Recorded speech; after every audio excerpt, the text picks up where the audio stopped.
दोस्तों, जब से एंड्रॉयड मोबाइल का जमाना आया है तब से आप अधिकतर लोगों के हाथ में देख रहे होंगे कि मोबाइल रहता ही रहता है।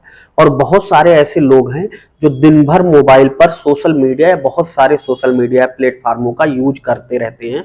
बेशक ही वो कुछ ना करें, रील ही देखते रहते हैं और इसी के चलते उनका मोबाइल डिस्चार्ज हो जाता है। हम और आप में से बहुत सारे ऐसे लोग हैं, जब मोबाइल डिस्चार्ज होने की स्थिति में हम जहां भी रहते हैं वहां सबसे पहले चार्जर ढूंढते हैं कि भैया ये हमारा मोबाइल है और ये डिस्चार्ज हो गया है, थोड़ी देर चार्ज में लगाना है। मोबाइल के लगातार इस यूज से हमारे अंदर बहुत सारी बीमारियां पैदा हो जाती हैं। यही मोबाइल का प्रयोग ही बहुत सारी बीमारियों का कारण बनता है। पर क्या हो जब एक लड़की का फोन डिस्चार्ज हो जाए और डिस्चार्ज होने के बाद वो अपना फोन किसी लड़के को दे कि भैया मेरा मोबाइल डिस्चार्ज हो गया है और मुझे कुछ जरूरी कॉल भी करनी है, 10 मिनट के लिए मोबाइल चार्ज में लगा दो। अब इसी मोबाइल को चार्ज में लगाने के पीछे लड़का एक ऐसा कृत्य करता है, गाड़ी लगातार 7 घंटे तक हाईवे पर दौड़ती रहती है और 3 लोग मिलकर उस लड़की के साथ दरिंदगी की सारी हदें पार करते रहते हैं। आज की कहानी में बात इसी लड़की की और इन 3 दरिंदों की, जिसने लड़की की इज्जत को तार तार ही नहीं किया बल्कि मानवता को शर्मसार कर देने वाली घटना घटित हो गई। प्रणाम, आदाब, शास्त्रीय काल, क्या हालचाल। उम्मीद है आप स्वस्थ होंगे, मस्त होंगे।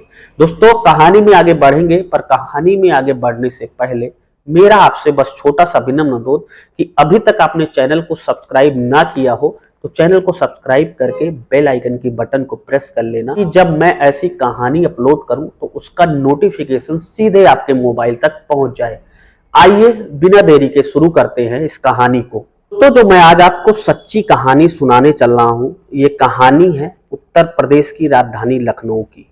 उत्तर प्रदेश की राजधानी लखनऊ के अंतर्गत एक थाना आता है वजीरगंज। वजीरगंज थाने में ही 10 दिसंबर 2023 को एक लड़की अपने परिवारी जनों के साथ दाखिल होती है। यह लड़की काफी तेजी तेजी से रो रही थी, लिहाजा पुलिस वालों का ध्यान उसकी तरफ एक बैग आकर्षित हो गया और पुलिस वालों ने उसे एक जगह सीट देकर बैठाया और उसके परिवारी जनों को भी बैठाया और उससे पूछताछ की कि बेटी आखिर ऐसा क्या हुआ है, तुम मामला बताओ कि तुम्हारे साथ क्या हुआ है जो तुम इतना तेजी से रो रही हो, इसके पीछे का क्या कारण है। तो वो जो कहानी बताती है वो वाकई में अपने आप में इंसानियत को शर्मसार करने वाली और काफी चौंकाने वाली है। लड़की रोते रोते बताती है कि मेरे साथ करीब 5 दिन पहले, यानी जो उसके साथ घटित हुआ था करीब 5 दिन पहले, यानी कि 5 दिसंबर 2023 को घटित हुआ था। 5 दिसंबर 2023 को केजीएमयू मेडिकल कॉलेज लखनऊ जाती है अपने आप को दिखाने के लिए। क्योंकि उसके पापा लखनऊ में ही पोस्टेड एक पीसीएस अधिकारी होते हैं, इसलिए उन्हें छुट्टी नहीं मिल पाती है। लिहाजा वह हमेशा की बात ही 5 दिसंबर 2023 को भी केजीएमयू मेडिकल कॉलेज अपने स्ट्रेस को दूर करने के लिए, उसको दिमाग से कुछ प्रॉब्लम थी तो उस समस्याओं को दिखाने के लिए वो केजीएमयू मेडिकल कॉलेज गई थी। केजीएमयू मेडिकल कॉलेज में उसने पहले डॉक्टर के पास जाकर अपना नंबर लगवाया और जब उसे लगा कि अब नंबर मेरा काफी देर आएगा, वह लड़की वहीं सामने गेट पर एक चाय की दुकान थी जहां पर वो अक्सर बैठकर, पहले भी जब वो दिखाने जाती थी अपने आप को तो उसी दुकान पर बैठकर चाय पानी वगैरह किया करती थी। आज जब वो चाय पानी के लिए बैठी तो लड़का, जो चाय की दुकान का मालिक था, जो चाय की दुकान चलाता था, वो देखते ही इस लड़की को नमस्ते करता है और लड़की भी जवाब में उससे नमस्ते करती है। का पूछता है और दीदी कैसे हो। लड़की बोलती है भैया मैं बिल्कुल ठीक हूँ। लड़की अब इस लड़के से कहती है, यानी कि चाय के दुकान के मालिक से कहती है कि भैया मेरा मोबाइल जो है वो डिस्चार्ज हो गया है, आप इसे चार्ज में लगा दो। तब लड़का कहता है कि लाओ बहन जी कोई बात नहीं, आप चाय पियो, मैं मोबाइल चार्ज में लगा देता हूँ। तो इस लड़की से मोबाइल लेकर सामने खड़ी एक एम्बुलेंस में चार्ज के लिए लगा देता है। अब लड़की का मोबाइल चार्ज होने लगा। कुछ देर बाद लड़की कहती है कि भैया मेरा मोबाइल अब वापस कर दो, मेरा मोबाइल चार्ज हो गया होगा, इतना तो चार्ज ही हो गया होगा कि मैं घर वालों को कॉल करके बता सकूं कि मैं कहाँ हूं और कितने बजे तक आऊंगी और मुझे डॉक्टर कब देखेंगे। अब लड़का कहता है अरे बहन जी कोई बात नहीं, आप एक आध चाय और पियो, तब तक मोबाइल चार्ज हो जाएगा। अब लड़की कहती है ठीक है भैया। एक चाय वो और पीती है और इस जो दुकान का मालिक है, जिस लड़के ने लड़की का मोबाइल चार्ज में लगाया था, इसका नाम था सत्यम मिश्रा। अब सत्यम मिश्रा लड़की से कहता है कि आप चाय पियो, तब तक मैं मोबाइल निकाल कर लेकर आता हूँ। था उस एम्बुलेंस के पास जाता है, पर वहां पे एम्बुलेंस नहीं रहती है। वापस आ जाता है और लड़की से बोलता है, बहन जी वो एम्बुलेंस वाले को मैं अच्छी तरीके से जानता हूँ, आपका मोबाइल चार्ज में लगा था, के पास कोई इमरजेंसी कॉल आ गई होगी किसी पेशेंट की, इसलिए वो एम्बुलेंस लेकर चला गया है और आपका मोबाइल उसी एम्बुलेंस में छूट गया है, इसलिए आप कुछ देर तक इंतजार कर लीजिए। अब लड़की पहले तो काफी देर तक इंतजार करती है, लेकिन जब 1-2 घंटे बीत जाता है तो पूछती है कि भैया आप उनसे पूछो कि वो कितनी देर में एम्बुलेंस लेकर वापस आ जाएंगे, क्योंकि मुझे डॉक्टर का नंबर आएगा, उसके बाद मुझे घर भी जाना है। तो लड़का दोबारा उसे फिर कॉल करता है, तो एम्बुलेंस वाला कहता है कि भाई मैं अभी बहुत दूर हूँ, मुझे आने में टाइम लगेगी, अगर तुम्हें जल्दी है तो तुम आकर खुद ही मोबाइल ले जाओ। तब मिश्रा लड़की का मोबाइल लाने के लिए एम्बुलेंस के ड्राइवर से पूछता है कि भाई तुम कहाँ पे हो। तो एम्बुलेंस का ड्राइवर बताता है तुम डालीगंज आ जाओ और अपना मोबाइल ले जाओ। तो सत्यम मिश्रा लड़की से पूछता है कि दीदी क्या आप भी मेरे साथ चलोगी। तो लड़की क्योंकि सत्यम मिश्रा को पहले से जानती थी, क्योंकि जब भी वो KGMU मेडिकल कॉलेज आती थी तो वो कई महीनों से लगातार अपना इलाज कराने आती थी और सत्यम मिश्रा के यहाँ ही चाय पानी पीती थी। तो इससे सत्यम मिश्रा से और इस लड़की से ठीक ठाक पहचान हो गई थी, इसलिए वो विश्वास में आकर सत्यम मिश्रा के साथ एक कार में सवार होकर डालीगंज की तरफ जाते हैं। अब सत्यम मिश्रा डालीगंज पहुंचता है तो एम्बुलेंस के चालक को दोबारा कॉल करता है कि भाई मैं डालीगंज आ गया हूं। एम्बुलेंस का चालक कहता है कि भाई मेरे एम्बुलेंस पर एक सीरियस मरीज था, इसलिए मैं IT चौराहे पर चला आया हूं, तुम IT चौराहे पर आ जाओ और अपनी मोबाइल ले जाओ। अब यहाँ से सत्यम मिश्रा और ये लड़की दोनों गाड़ी को चेंज करते हैं। लड़की एक लड़के को देखती है, जो लड़की मोबाइल चार्ज में लगा रही थी और जब चाय पी रही थी तो वो लड़का सत्यम मिश्रा की दुकान पर था। लिहाजा सत्यम मिश्रा से लड़की ने पूछा कि ये तो भैया अभी चाय की दुकान पर थे। मिश्रा ने कहा हाँ, मोबाइल की सारी बातचीत सुनी, इसलिए ये भी आपकी मोबाइल जल्दी से मिल जाए, हमारे पीछे पीछे ही आ रहे हैं। लड़की सोचती है कि कोई बात नहीं। लड़की, सत्यम मिश्रा और ये लड़का और जिसमें एक ड्राइवर पहले से ही बैठा हुआ है, यानी कि टोटल 3 लड़के और एक लड़की, वैगनार कार में 4 लोग सवार होते हैं, जिनमें सत्यम मिश्रा, असलम और मोहम्मद हुसैन और ये लड़की, टोटल 4 लोग सवार होते हैं।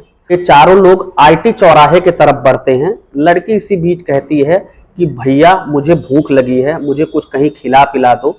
तो ये लोग एक होटल पे रुकते हैं और इस लड़की को खाना पीना खिलाते हैं और खाना पीना खिलाने के दौरान ये लड़की के पानी में कोई नशीला पदार्थ मिला देते हैं।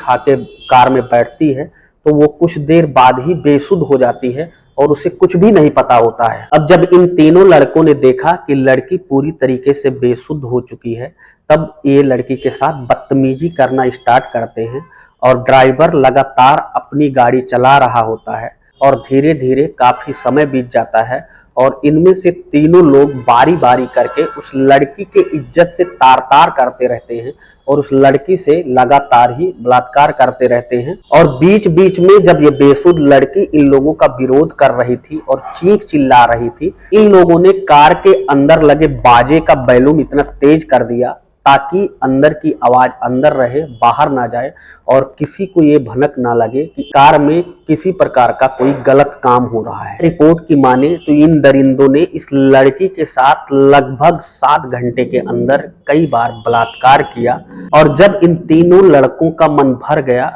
लखनऊ में एक जगह पड़ती है मुंशीलाल, वहां पर वो उसे बेहोशी की हालत में 7 घंटे नोचने खाने के बाद छोड़ जाते हैं। लड़की बेहोशी की हालत में कई घंटे बीत जाने के बाद जब उसे होश आता है तो सबसे पहले अपने एक सहेली को कॉल करती है।